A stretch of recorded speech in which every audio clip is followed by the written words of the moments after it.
Bonsoir. La session ordinaire du Conseil des ministres s'est tenue ce jeudi 18 mai 2023 de 12h à 14h sous la haute autorité de son Excellence, Monsieur le Président du CNRD, Président de la Transition, chef de l'État, chef suprême des armées, le colonel Mamadi Doumbouya. Les points suivants étaient inscrits à l'ordre du jour. Message de son Excellence, Monsieur le Président de la Transition, compte rendu de la session ordinaire du Conseil interministériel du mardi 16 mai 2023, recommandation du dit Conseil, décision du Conseil des ministres divers. Au titre de son message, son Excellence, Monsieur le Président du CNRD, Président de la Transition, chef de l'État, chef suprême des armées, le colonel Mamadi Doumbouya a dans son traditionnel message abordé 2 points. Il s'agit de la relance effective de 4 unités industrielles, la digitalisation de la procédure de passation des marchés publics.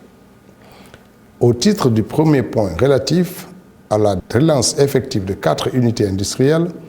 le chef de l'État a indiqué que la transformation locale est un impératif pour le développement industriel de notre pays.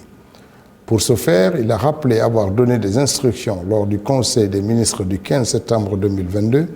au Premier ministre et au ministre en charge du commerce, de l'industrie et des petites et moyennes entreprises de prendre toutes les dispositions idoines pour recenser toutes les unités industrielles à l'arrêt et de procéder à la relance effective au moins de 4 unités industrielles. À ce sujet, le président de la Transition a demandé à Madame la ministre du Commerce, de l'Industrie et des petites et moyennes entreprises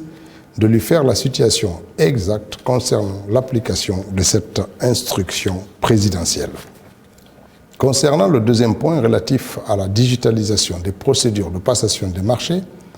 le chef de l'État a mentionné que pour améliorer la performance globale de l'action de l'État et accentuer les bonnes pratiques de gouvernance, il est d'autant plus qu'important d'automatiser, de digitaliser tout le processus de passation des marchés publics en vue de favoriser l'interaction entre les départements sectoriels et les différents acteurs. À ce titre, le président de la Transition a instruit les ministres en charge de l'économie et des finances, du budget, des télécommunications, de l'économie numérique, ainsi que l'autorité de régulation des marchés publics et l'administration et contrôle des grands projets de travailler en synergie pour approfondir les réflexions et harmoniser tout le processus de passation des marchés publics au plus tard au Conseil des ministres du jeudi 1er juin 2023. À cet effet, il n'a pas manqué de citer en exemple le Rwanda qui peut servir de modèle d'inspiration. Compte rendu de la session ordinaire du Conseil interministériel du mardi 16 mai 2023. Le Premier ministre, chef de gouvernement, Dr Bernard Goumou, a entamé ses propos en remerciant le ministre de la Santé et de l'Hygiène publique pour avoir organisé la cérémonie de pose de la première pierre du centre hospitalier universitaire régional de Kindia, qu'il a lui-même présidé le lundi 15 mai 2023, en présence du ministre d'État, ministre de la Défense nationale. À cet effet, il a encouragé à poursuivre le même programme de pose des premières pierres dans les autres régions administratives concernées, Labé, Kankan et Zérekore, et a veillé à l'exécution des travaux de construction des 10 hôpitaux régionaux pour le bonheur de nos concitoyens. Ensuite, il a articulé son message autour de 2 points. L'ouverture du débat d'orientation constitutionnelle, la gouvernance des EPA et la situation de rapatriement des fonds à la Banque centrale de la République de Guinée, conformément aux instructions du président de la Transition. S'agissant du premier point relatif à l'ouverture des débats d'orientation constitutionnelle, le chef du gouvernement a rappelé avoir participé le lundi 15 mai 2023 à l'ouverture du débat d'orientation constitutionnelle au Conseil national de la Transition, en présence des membres du CNRD, des membres du gouvernement, et au nom du chef de l'État, le Premier ministre a déclaré que la future constitution dont nous dotera notre pays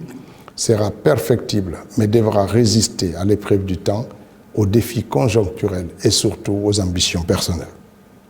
Dans le même sillage, il a indiqué que chaque mot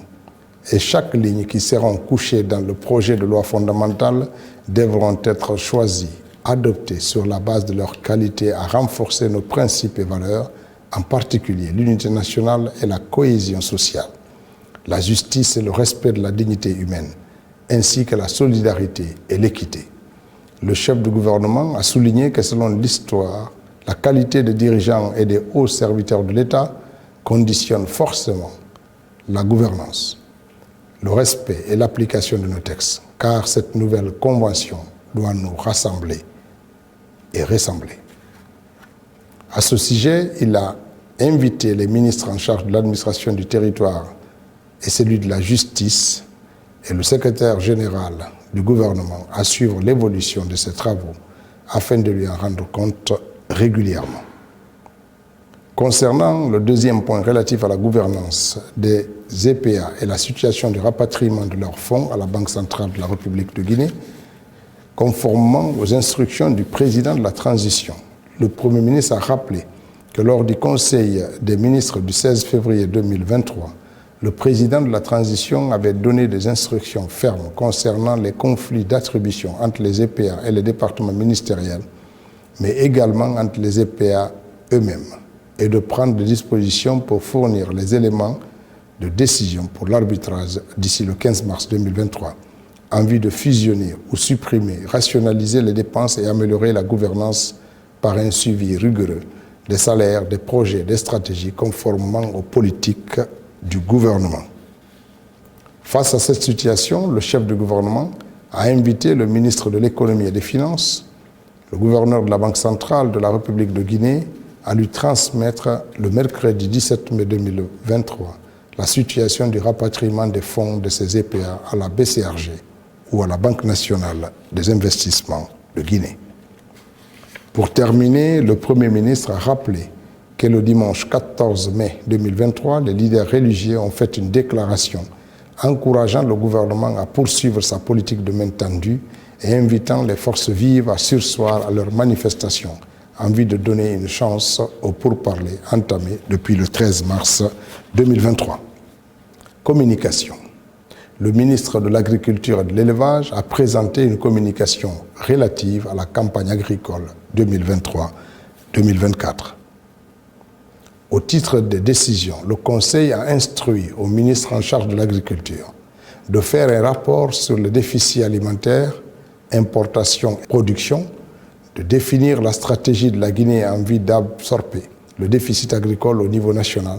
voire l'exportation vers les autres pays et d'élaborer le calendrier d'exécution y afférent, assorti d'un budget. Au titre de divers, conformément aux ambitions du président du CNRD, président de la transition, chef de l'État, chef suprême des armées, le colonel Mamadi Doumbouya, le ministre secrétaire général du gouvernement a informé le Conseil de la mise à disposition par son département de la plateforme e-Conseil, qui est un outil de modernisation et de simplification du travail gouvernemental. Pour une meilleure appropriation de l'outil, des séances de formation ont été organisées le 16 et 17 mai 2023 à l'intention des secrétaires généraux, des chefs de cabinet, des départements ministériels, a-t-il informé. La ministre du Commerce, de l'Industrie et des petites et moyennes entreprises a informé le Conseil de sa participation à la réunion annuelle de l'investissement et de la conférence sur la promotion des valeurs de tolérance, de la coexistence en vue d'un développement économique durable et de la prospérité tenue à Abu Dhabi du 8 au 10 mai 2023. Elle a indiqué qu'au cours de ces rencontres, elle a fait partie d'un panel, prononcé un discours et signé un mémorandum d'entente sur la promotion de la tolérance et de la coexistence. Le ministre de l'Énergie, de l'Hydraulique et des Hydrocarbures a fait le compte-rendu du Forum de l'eau et de l'assainissement qui s'est tenu du 10 au 12 mai 2023 à Conakry. À cette occasion, il a informé le Conseil des promesses de financement par les bailleurs de fonds pour un montant de plus de 2 milliards de dollars US. La ministre du Plan et de la Coopération internationale a fait un compte-rendu de sa mission à Jeddah, au Royaume d'Arabie Saoudite. Le ministre du Budget a informé le Conseil de la création de la commission d'appel fiscal ainsi que la nomination de ses membres. la ministre de la Pêche et de l'Économie maritime a fait part du rapport d'étape sur la gestion de la crise sanitaire chez les pêcheurs artisanaux suite à la pollution maritime. La ministre de l'Information et de la Communication a informé le Conseil de sa participation à la cérémonie d'ouverture de la 24e réunion annuelle de la radio rurale de Guinée, qui a réuni les cadres de 35 stations de radio rurale de la Guinée, et cette revue qui s'est déroulée sur 4 jours à Forêt-Caria a pour thème cette année la radio rurale au cœur de l'enregistrement des naissances et la protection des enfants. Conakry, le 18 mai 2023, le Conseil des ministres.